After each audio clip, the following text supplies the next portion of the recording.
This giant Rex almost ate me before I even got to my new pet, and this tiny Triceratops is the only reason I'm still here. Today I came to the biggest dinosaur park in the world, not to film, not to visit, but to take one of them home. His name is Pebble, and now I can lift it with both hands. But in less than a year, he'll be bigger than my car. Here's the problem. I don't just get to keep him. I have 6 months. 6 months to prove that Pebble can adapt. He has to respond to command. He has to stay calm around noise and crowds. And he has to handle being alone without panicking. One serious incident, and they take him back. Before taking our new pet, we had to sign the conditions. Everything is written there. His rights, his safety, and that now we are responsible for him. And most importantly, protecting him. And of course, training him as well. Because in 6 months, he will grow to enormous size. And the park won't let me keep him just because he's cute. In 6 months, he will have to step into the arena against another dinosaur and show 2 things: that he is controllable and that he is truly strong. And here he is, our little one.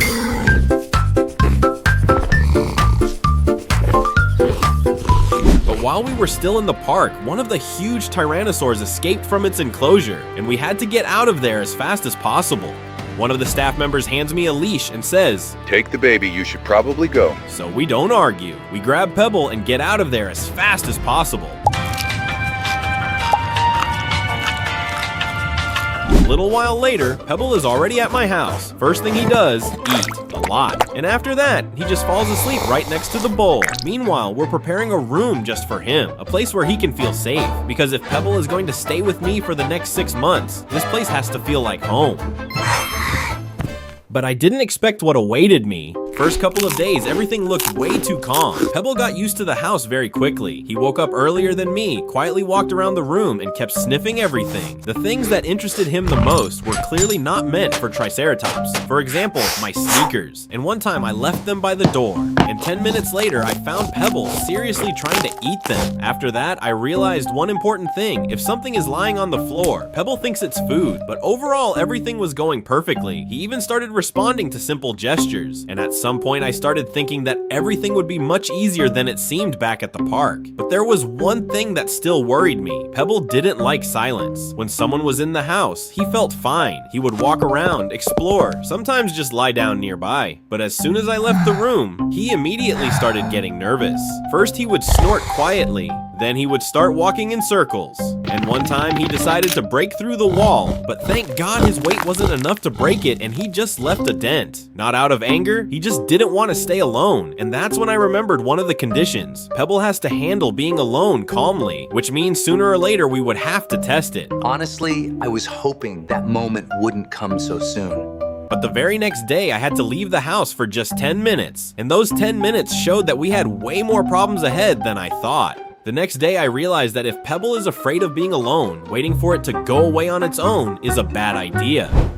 Training. First, I made everything very simple. I would leave the room literally for 5 seconds. Then I would come back. At first, Pebble didn't even have time to understand what happened. 5 seconds turned into 10, 10 into 30. Sometimes he got nervous, snorted, walked in circles, but he wasn't attacking the walls anymore. And that's when I decided to make it harder. I left the house for a full 30 minutes. I stood outside and watched the camera feed. Pebble walked around the room at first. Then he stopped near the door. I was already ready to run back inside, but then he did something I really didn't expect. He just lay down right next to the door. When I came back, he jumped up and started snorting happily. And at that moment, I realized that we did it. But I didn't celebrate for long because by the 4th week, Pebble started growing fast. Very fast. 2 months of training passed, and our little one was no longer little at all. Now he's already big enough that if he panics, no door in this house will stop him.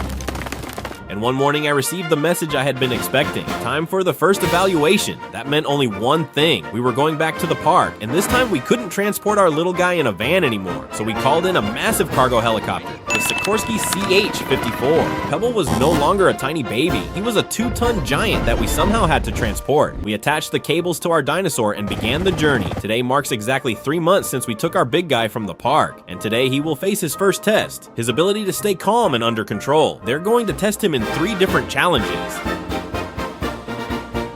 Test number 1, a test for fear of being alone, because out in the wild, that's one of the most important skills a dinosaur can have. The researchers placed Pebble inside a protected enclosure, under full supervision from specialists. Of course, Pebble didn't know any of that. As far as he understood, we had just left him there alone, so now all we could do was watch. At first, Pebble was clearly nervous. He looked around the enclosure, walked toward the gate, then back again. For a moment, I thought he was about to panic, but then he stopped, took a breath, and slowly started calming down. A few seconds later, he noticed the fruit the team had left for him. He walked over, sniffed it, and started eating. That was already a good sign, but then he did something that made all of us laugh. He actually started wagging his tail, just because he was happy with the fruit. And in that moment, I realized something. 3 months ago, Pebble couldn't handle being alone for a few minutes. Now he was standing in a new place, surrounded by strangers, and holding himself together, which meant one thing: he passed the first test.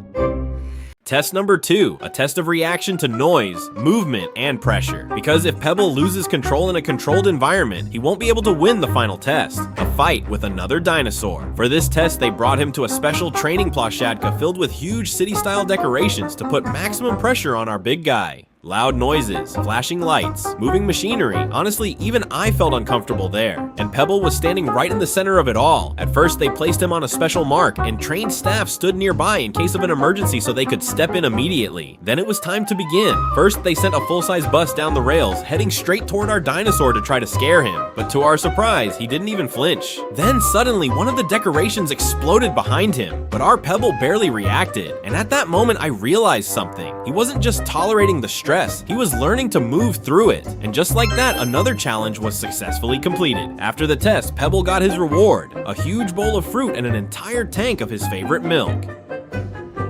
Now we only had 2 months left to prepare Pebble for the most important moment, the fight with the T-Rex, and that's when things became much more serious, so the training got tougher. First we worked on running. Pebble had to do more than just move fast. He had to change direction quickly, keep his speed, and not get tired after just a few seconds. Then we trained the strike, how to hit properly with his head and horns, not just charge straight forward, but pick the right moment and put real force into it. And another important thing was discipline. Sometimes I looked at him and couldn't believe he was the same little dinosaur who had recently been afraid to stay alone in a room. And then one day, the moment finally came, the day of the fight. Honestly, at that moment, I was more nervous than Pebble, because now nothing could be changed. Either all those months of training were worth it or they weren't. The gates opened and it began.